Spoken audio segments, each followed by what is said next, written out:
Let's talk about Travis Hunter right now. When they're up, they're up. When they're down, they're major down. And ESPN will cover them like moss on a Mississippi tree stump. Fool me once, strike one. A clear conscience don't need no mercy.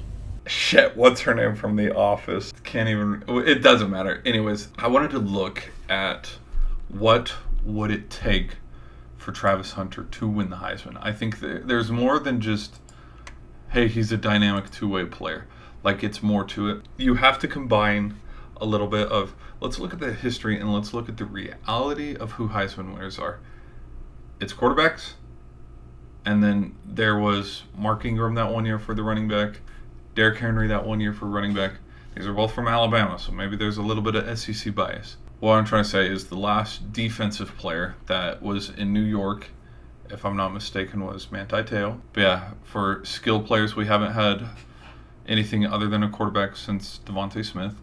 And then for defense, yeah, it hasn't been since Woodson. Other than that, it's quarterback, sprinkled in with Derrick Henry and Mark Ingram, who are just anomalies of themselves. They are that weird Ashton Jeanty outlier where, okay.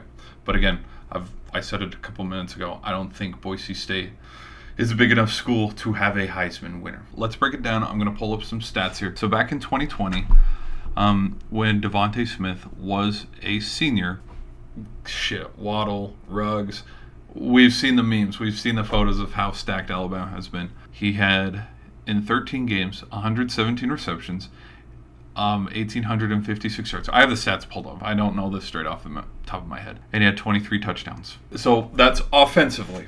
So if Travis Hunter wants to be in that category of winning it as an offensive receiver, he's got to be around maybe 1,600 receiving yards, maybe 20 touchdowns, 21 touchdowns. Now let's go over to Charles Woodson. Woodson had 21 rushing yards, 238 receiving yards, and scored 3 offensive touchdowns. Well, Hunter already has over that. He's been doing pretty well on the offensive side of the ball.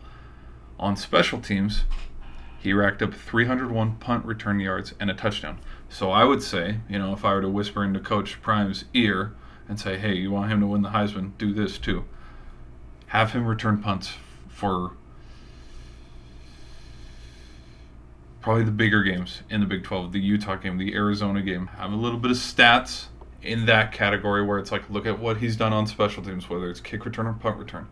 And then defensively, he recorded 47 tackles, 1 sack, and 8 interceptions. So if Travis Hunter wants to win the Heisman, I would think that it'd be in his best interest to have 20-ish touchdowns, around 20. I'm not talking 19, I'm talking 20 going in, and over 6 interceptions. To make the case for him to go to New York, I think just out of popularity, he's probably going to go to New York.